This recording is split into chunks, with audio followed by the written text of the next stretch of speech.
Добар ден од мене и од мојот колега Владко Чаловски, со кој се дружите, почитувани, во ова отворено петочно студио 1 и секако ве очекува повторно едно богато и шаренолико студио, а се она кое што ќе можете да го погледнете и слушнете во денешното издание на отвореното студио 1, го препуштам на да ви го соопшти на колегата Чаловски. Да, колегата Чаловски, добар ден прво и од мене. Така, накратко да ви наговестам што е она што ќе го следите во денешното издание на ова Студио 1. Како и секогаш, студиото го започнуваме, или барем како што е практика повеќе пати, го започнуваме со оние хайлайтси кои што може на разговорите кои што можеби сте ги пропуштиле во рамките на Студио 1 или авторските емисии, па така ќе ги погледнеме оние исечоци од разговорот на Анета Кочишки, потоа и мало парче од разговорите на Александар Чомовски.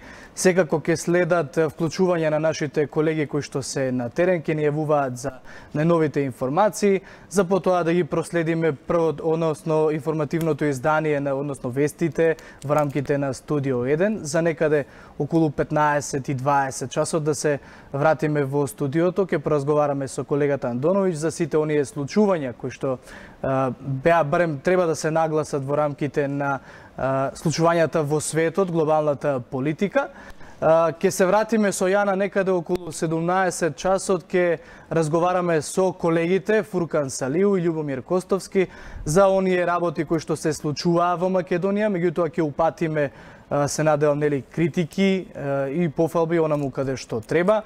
Ќе следи забавниот дел, ексклузивците, Сергеј со неговиот блог, секако возење со Вучич, за потоа околу 19 часот да се дружите со Јадранка Костова, која што пак денеска е домакин на ова студио, како што ние имаме обичај да кажеме, нели, таа е домакин во петочното издание. 19:15 таа ја работи темата дека со амнестиите всушност се претера, дали тие се единствената опција за деблокирање на евроатлантскиот пат на Македонија. Јадранка ќе разговара со Александар Тортевски и Павле Трајанов. Ќе се обработи и онаа тема на Ѓорѓе Иванов, кој што е председател со најдолг стаж, меѓутоа каква е неговата оставштина за оваа држава. Гости на Јадранка Костова во студиото Александар Димитров и Мерсел Билјали, и секако да напоменеме дека гостин во денешниот дневник е новинарот Томислав Кежаровски, исто така ќе зборува на оваа тема. Немојте да заборавите дека од 14 до 23 часот секако ќе ги проследувате информативните изданија или вестите на 1Т. Да, и да ние заборавиме, че имам спортската емисија. Авторската емисија, да, Спорт 1. Така. Исто ќе следи во денешното издание во рамките на Студио 1. Да, тоа беше најавата на содржините почитувани, а сега ќе започнеме со еден извадок, односно хайлайтс, како што го нарекуваме, она што беше најавено од делот вчерашните разговори. Конкретно, колешката Анета Кочишки повторно имаше соговорници околу спорните тестаменти на Есма Реджепова. Една тема која што е доста интригантна и главното прашање кое што се поставува е кој е вистинскиот наследник на имотот на Есма Реджепова. По тој повод, ако пред помалку од еден месец во ова студио беше гостинка Зорана Костовска, председателката всушност на Сдруженијето на кралицата Есма и Стево Теодосиевски, овој пат колешката Кочишки разговараше и со другата страна, односно с противставените страни во овој судски процес, со еден од внуците на Есма Реджепова, кој што секако дадоа свое видување на целиот овој судски процес и на целата оваа приказна. Па го гледаме во продолжение ова делче. Во однос на тестаментите кои што ги има Есма оставено и во однос на законските наследници, неспорно е дека законски наследници на Есма Теодосиевска се незините внуци. По правото на представување нормално од незините браќа и сестри, бидејќи истата нема незини родени деца во текот на незиниот живот.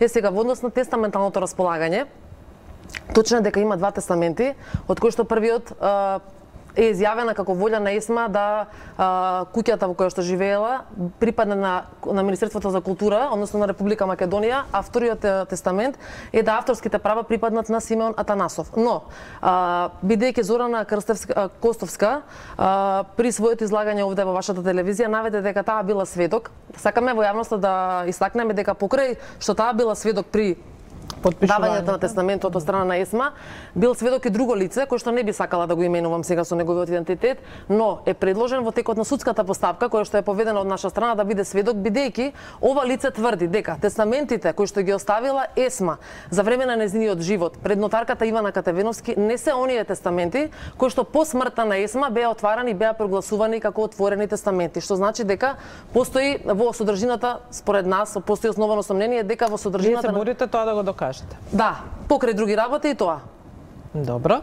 Кои се другите работи? Можеме веднаш да ги кажеме или Па дел би можела да откриам на јавноста, бидејќи ова е прашање кој што ги интересира гледачите, се разбира. Прво би сакала да кажам дека во тестаментот ЕСМА располага со целиот имот, односно со целата куќа и сите авторски права. Истите не може да ги располага целосно, бидејќи тие се стекнати во текот на бракот со Стево Теодосиевски. Половина од тие се имот кој што представува имот на Стево и кој што го наследуваат нормално неговата страна, неговото семејство, кој што исто така се наши странки и кои што се странки тужители во судската постапка.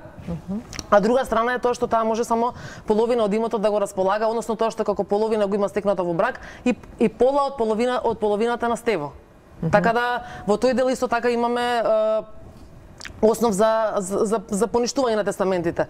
Од страна на Зорана Костовска беше кажано дека ние сакаме да водиме војна со државата и со Министерство за култура. Тоа воопшто не е така. Но од друга страна па ниту се плашиме да поведеме судска постапка кога правдата сметаме дека е на наша страна и тоа јавно го кажуваме, немаме никаков проблем со тоа, бидејќи пред се тестаментот е една работа која што нели вели дека ЕСМА сакала да куќата остане на Министерството за култура, но во текот на оставинската постапка која што е поведена, морам да напоменам, од страна на законските наследници на ЕСМА, значи ниту хуманитарното здружение, ниту Министерството за култура ја поведе оваа оставинска постапка, ја поведовме ние. Во текот на целото траење на постапката, веќе година и пол, Министерство за култура не даде наследничка изјава дали се прифаќа за наследник на како тестаментален наследник на оставината или не. Во случај да Министерството за култура даде негативна наследничка изјава дека се откажува, односно не сака да биде наследник, законските наследници се оние кои што наследуваат имотот на Есма Реджепова. Така да сметаме дека ние апсолутно имаме право законско да поведеме судска постапка, па исходот ќе го знае јавноста кога ќе го има. Значи рекоа таму да немаме пристап. Пред тоа, значи, а што тврдат дека внатрешноста дека е празна, да. Значи јас кога не идев нон-стоп да проверам што како е, кога видов двете прозори се скршени, кога влегов натре, само што отвори вратава, гледам вода на плошките, гледам радиаторите извазнени се.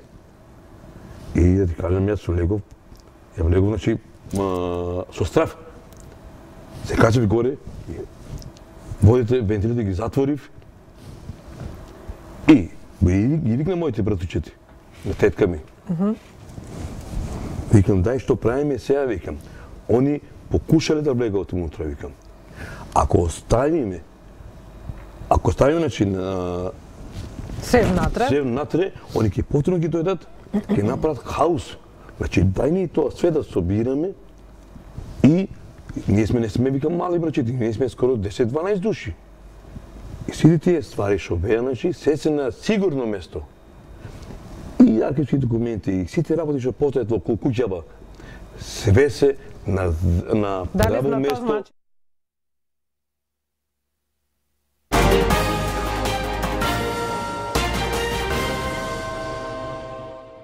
Ево, се враќаме назад во живо, ова беше дел од разговорот кој што Кочишки го водеше синоќа. Секако целото видео, целиот разговор можете да го погледнете на YouTube каналот на 1TV или пак на сајтот 1tv.mk. Оно што е другиот дел од она што се случуваше во студиото, Чомовски имаше еден интересен граѓански форум каде што ниту тој знае нешто за гостите, ниту гостите знаат нешто за темата, како што Чомовски сака тоа да го каже, нели? Тоа е исто како да се сретнале пред продавница и го започнале овде разговорот. Ќе го проследиме и овој дел од вчерашното студио, па се враќаме назад во живо од студиото. Тука сум дојден јас поради недомаќинското и неодговорното раководење на државата од политичарите. Тука станува збор за закадениот воздух, станува збор за закадената вода и храна, станува за угнетувањето на народот и распродажбата на државата. Тоа е многу чувствителна материја. Никој до сега одговорно не се однесува спрема сопствениот народ. Ова политика што се води во Македонија, ова е перфидна политика. Во Македонија циркулираат перфидни политичари. Да кажам од независноста па се до денеска. Што е целта на перфидните политичари? Задкулисно да ја искористат лојалноста на оној лојалниот народ. Се со цел да дојдат на позиции пред и над нив. Ама тема една работа. Граѓаните ги бираат. Дали сме ние виновни што ги избираме? Ние сме виновни. Да, но меѓутоа треба да се превземе нешто. Ние превземаме, еве, како движење во македонската фаланга, ние превземаме. Превземаме и сугерираме. Едуцираме. Нажалост, еве, прв пат се излегуваме на телевизискиве предаватели да го искажеме нашиот став. Инаку, нашиот став секогаш беше искажуван преку Facebook страните. Немавме можност да се доискажеме, едноставно да ги презентираме нашите идеи, нашата мисија, зашто се залага. Огромна е материјата и сакам да посветиме внимание малце и на загадувањето, сакам да посветиме внимание и на политиката, сакам да посветиме внимание малце и на црквите. Нешто е сменето, нешто кое е почнато, значи има најава дека ќе се сменат работи, ама некако стоиме на место. Значи во една хиерархија на тој образовен систем каде што ние наставниците сме во таа хиерархија сме последна фела каде што и не осеќаме одговорност, значи што не сме ни прашани, значи за реформите што се носат кај нас.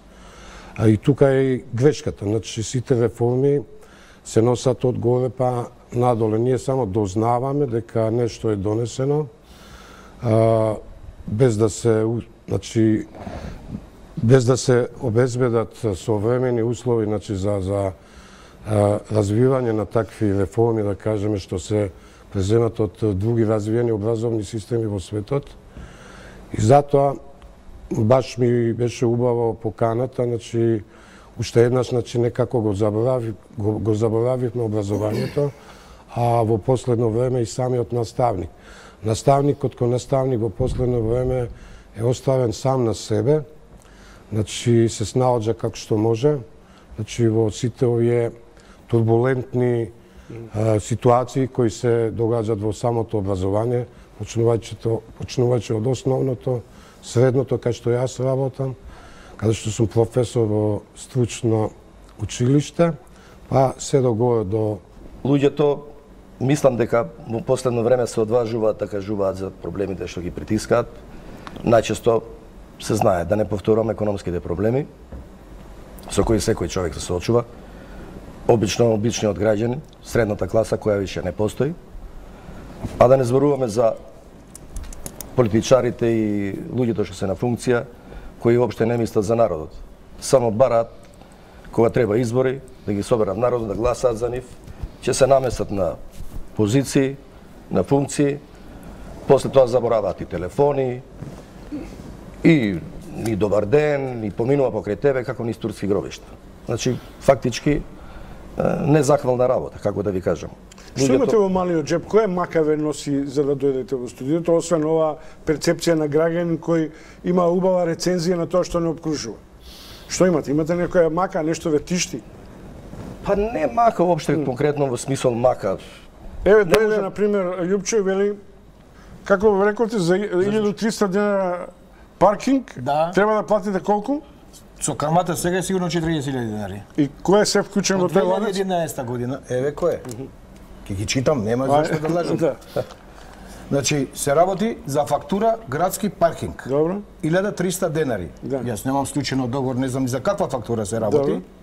Ова решение од нотар Снежана Видовска, која го пратила кај извршител. Кој извршител? Значи, извршител Пулејков, мислам. Го имат. Александар Пулејков. Она го пратила тоа.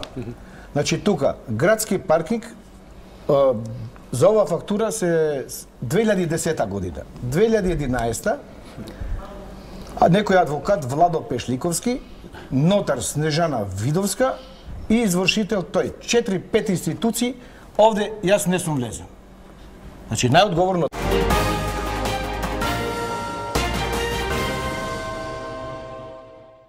Ке напоменам, еве назад во живо од студиото, дека и овој разговор можете да го погледнете на 1tv.mk или на YouTube каналот на телевизијата. Во моментов ќе вклучиме нашата колешка Весна Велкова која што е на терен. Весна, дали се слушаме? Да, се слушаме, Чаловски. Што е она што се случува денеска во Законодавниот дом? Да, вообичаено денеска се знае дека во последните денови од низовинијето дека од държавата луѓе Иванови години се обраќа до македонската нација. Како и досега и овој пат точно напладне во 12 часот го започна својот говор кој траеше 20 на минути на 13 страници и во него највпечатливо беше што тој ги повика пратениците да не го гласаат, да не гласаат за Преспанскиот договор, односно да не ги гласаат уставните измени кои произлегуваат од договорот со Грција. Инаку тој овој пат повтори дека македонскиот идентитет и јазик не е заштитен со договорот од Преспа. Рече дека во изминатите 2 години на власт дојде некој кој си мислеше дека е доволно да го пресече јазолот и со тоа да го реши македонското прашање и тоа по секоја цена. Тој рече дека оваа влада ја платила оваа цена превисоко. Но сепак да го слушнеме овде Ѓорѓе Иванов што рече на оваа тема. Она што е многу важно е дека македонскиот јазол не може да се пресече, туку мора многу внимателно да се разврсува. Бидејќи сечејќи го јазолот, се сече и дели македонскиот народ. Како и сите мои претходници, така и јас, како председател на Република Македонија, работев на разврзување на тој јазов. Бев свесен дека постојат прашања за кои не се преговара, стекнати права за кои не се разговара, црвени линии преку кои не се преминува. Но во изминатите 2 години на власт дојде некој кој си мислеше дека е доволно да го пресече јазовот и со тоа да го реши македонското прашање и тоа по секоја цена. И токму во тоа е проблемот. Кога сте подготвени едно прашање да решавате по секоја цена, тогаш цената е највисока. За време на референдумската кампања владата тврдеше дека со Преспанската спогодба е признат македонскиот народ, дека е заштитен македонскиот јазик, дека се јакне македонскиот идентитет. Официјална Атина ги демантираше сите изјави на нашата влада. Грчкиот премиер Ципрас во повеќе наврати истакна дека спогодбата не признава македонски народ и македонски идентитет. Неодамна грчкиот председател Павлопулос потврди дека нема да прифати своеволно толкување на спогодбата. Од сите прашања ќе се осврнам на македонскиот јазик. Се тврди дека со Преспанската спогодба македонскиот јазик е конечно заштитен. Со што е заштитен? Како ова власт може да каже дека се изборила за неоттугиво право? За македонскиот јазик се избориле оние кои имале храброст да зборуваат тогаш кога бил забранет, да го кодифицираат тогаш кога бил негиран, да го промовираат тогаш кога бил игнориран. Да, всушност председателот Иванов се осврна на актуелната политичка состојба. Тој се осврна и на последните случувања околу амнестирањето за 27 април за собраниските инциденти. Рече дека која е разликата меѓу моите помилувања и вашата амнестија во целите. Мојата цел беше помирување преку помилување, а вашата цел е обезбедување поддршка за уставните измени преку уценување. Додека јас одлуките за помилување ги донесов за да спречам хаос во државата, вие одлуката за амнистија ја носите за да ги озаконите уцените со кои се создава хаосот и се руши правната држава. Пратениците од власта реагира. Дуј не беше на седницата кога се обраќаше председателот Иванов, а на крајот на говорот единствено Иванов доби аплаузи од владеачката, од опозицијската ВМРО ДПМН.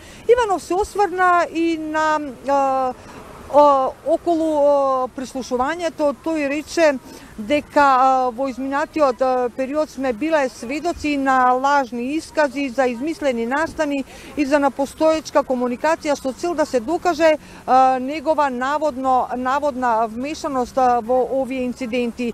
Тука тој рече дека, го цитирам, дека и понатаму председателот Иванов и неговото семејство се следени од институцијата УБК. Студио?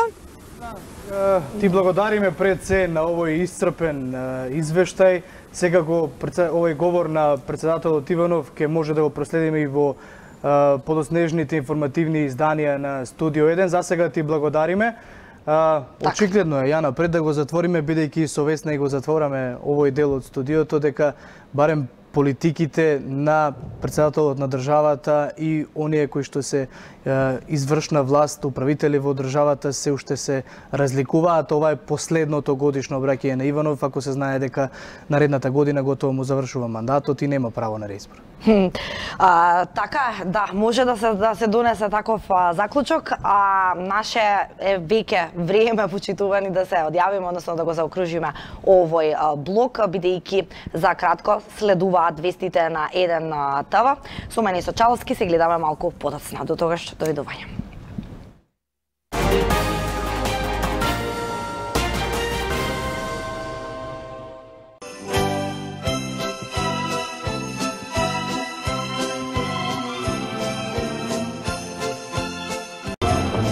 Во годината зад нас бевме освежување во македонскиот етер. Во онаа што предстои, уште посилно ќе се бориме за вистината. Ако 2018 беше бурна година, во 2019 ви посакуваме сплотеност и просперитет.